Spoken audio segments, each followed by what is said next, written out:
Olá pessoal, bom dia, tudo bem? Fico muito feliz de ter esse espaço privilegiado de conversa aqui com vocês e já te convido a marcar os seus amigos aqui na postagem para que eles tenham acesso a esses conteúdos exclusivos que eu trago todos os dias aqui no meu Instagram, daniel.lopes. E além disso, eu peço a você para dar um print aqui também desse vídeo e compartilhar aí no seu perfil e me marcar para que os seus amigos possam também me seguir aqui, tá bom, pessoal? Me ajudem aí para a gente divulgar esse conteúdo. Hoje eu queria falar com vocês sobre a teoria das janelas quebradas. Para isso, estou me reportando a um artigo muito interessante aqui do Dr. Drauzio Varella. Pessoal, a deterioração da paisagem urbana, ela é lida como ausência dos poderes públicos. E aí o que acontece? Enfraquece o controle dos impostos pela comunidade, aumenta a insegurança coletiva e convida à prática de crimes, meramente a destruição da paisagem urbana.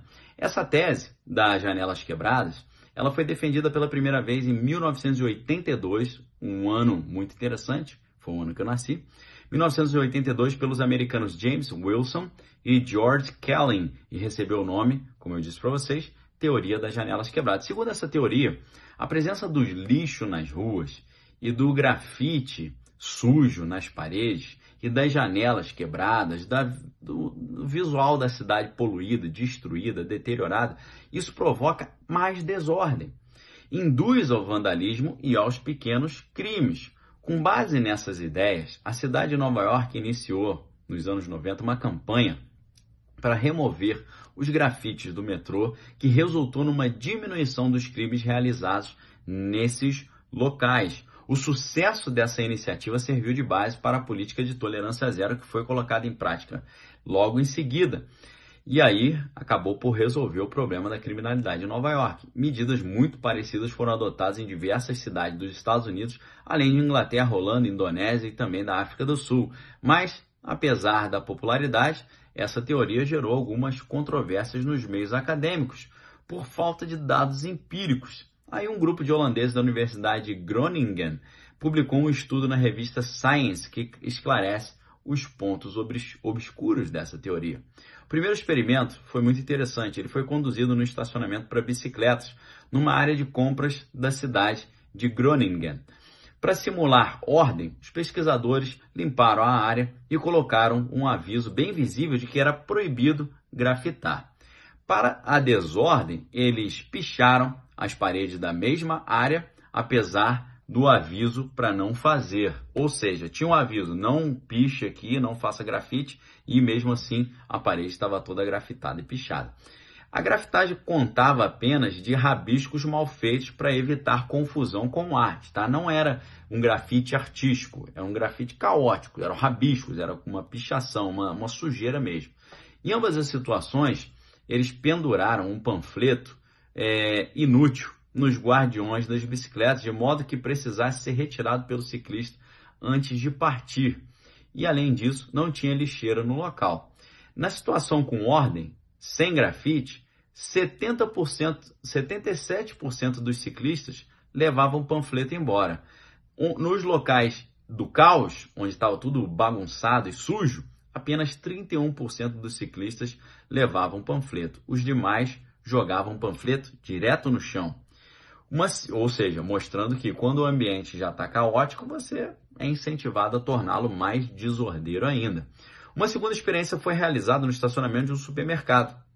No portão, onde as pessoas normalmente entravam ali para buscar o carro, foi colocada uma cerca com uma abertura de 50 centímetros. Nela foram colocados ali alguns avisos para andar 200 metros a fim de alcançar um portão alternativo e outro que proibia amarrar bicicletas ali na cerca. O que aconteceu? Na situação de ordem, 4 bicicletas foram estacionadas a 1 metro da cerca, mas na situação caótica, as 4 foram acorrentadas à cerca.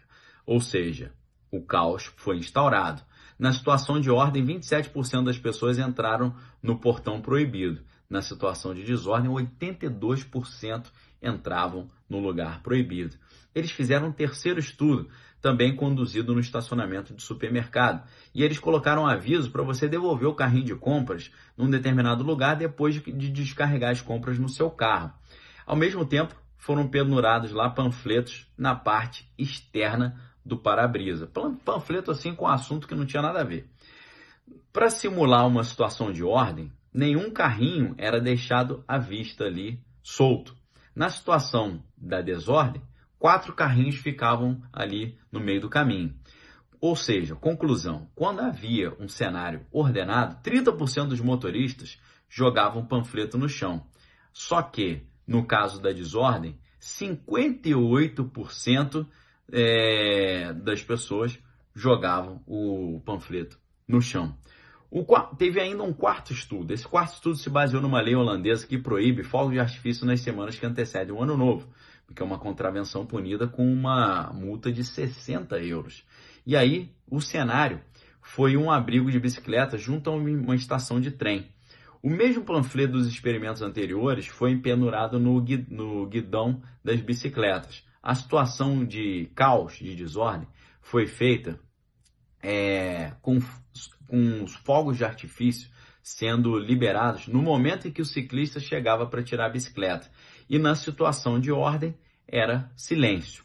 E aí o que aconteceu? Na situação de silêncio e de ordem e de respeito às leis, 52% jogavam os panfletos na rua. Só que, ao ouvir os fogos proibidos, o aumento subiu para 80%.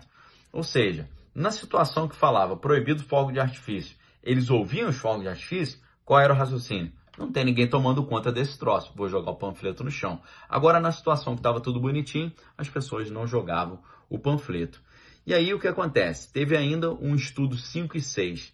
Nesse estudo 5 e 6, eles testaram a tentação da pessoa a cometer um roubo. Numa caixa de correio da rua, foi colocado um envelope ali, parcialmente preso à boca da caixa, como se ele tivesse sido solto, mas sem cair, tá? Ele estava ali pendurado ali na boca da caixa, com uma nota de 5 euros dentro dele, bem visível para quem estava passando. Quem passava via que tinha uma nota ali de 5 euros. Na situação de ordem, a caixa estava limpinha, sem pichação, sem grafite, sem rabisco, sem arranhado e sem lixo em volta. Numa das condições de desordem, numa das condições de desordem, estava tudo grafitado. E na outra, sem grafite ali com lixo. E aí, quando o pessoal passava diante dessa caixa de correio toda caótica, 27% roubava o dinheiro. Enquanto na situação de ordem, só 13% roubavam o dinheiro. Ou seja, conclusão, a mensagem é clara. Desordem e sujeira nas ruas mais do que duplicam o número de pessoas que jogam lixo na sarjeta e o número de pessoas que cometem assaltos. Sabe o que significa isso?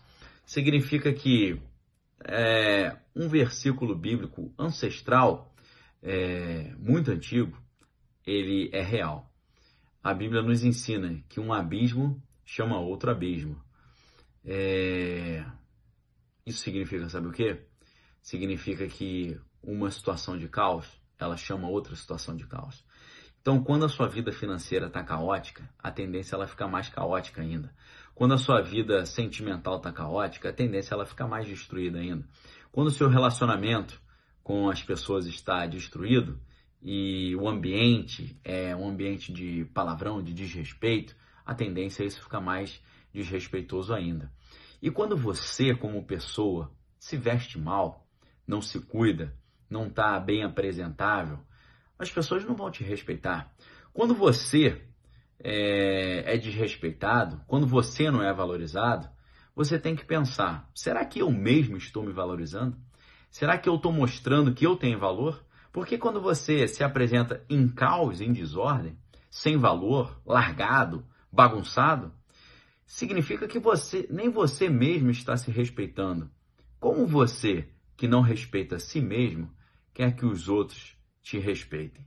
Tá certo? Fica essa reflexão. Se a tua janela está quebrada, a tendência das pessoas tacarem mais pedra na tua janela e jogarem lixo em cima de você é grande. Agora, se você está ordenado, fala bem, fala com propriedade, tem conhecimento de causa, respeita as pessoas, está sempre bem alinhado, bem vestido, de banho tomado, cheiroso, alegre, falando assuntos interessantes, coisas empolgantes, você pode ter certeza que esse valor que você dá a si mesmo vai ser reproduzido com o valor que outros vão dar a você. Reflita sobre isso. Não deixa a sua janela ficar quebrada, não, porque um abismo chama outro abismo. Mas você, ao se valorizar, pode ter certeza que os outros vão ver o valor que você dá a si mesmo e vão valorizá-lo também. E isso vai agregar a você satisfação, alegria e muitos outros aspectos positivos aí que vão fazer o teu caos virar uma ordem cada vez maior. Tá bom, pessoal? Forte abraço a vocês. Reflitam aí sobre a teoria das janelas quebradas. Desejo um ótimo dia e a gente volta amanhã com mais um vídeo exclusivo aqui, tá bom? Marca os seus amigos aqui, dá um print, coloca nos seus stories lá, marca o meu perfil para a galera poder vir até aqui fazer essas reflexões conosco aqui, tá bom? Forte abraço, galera. Até amanhã. Valeu!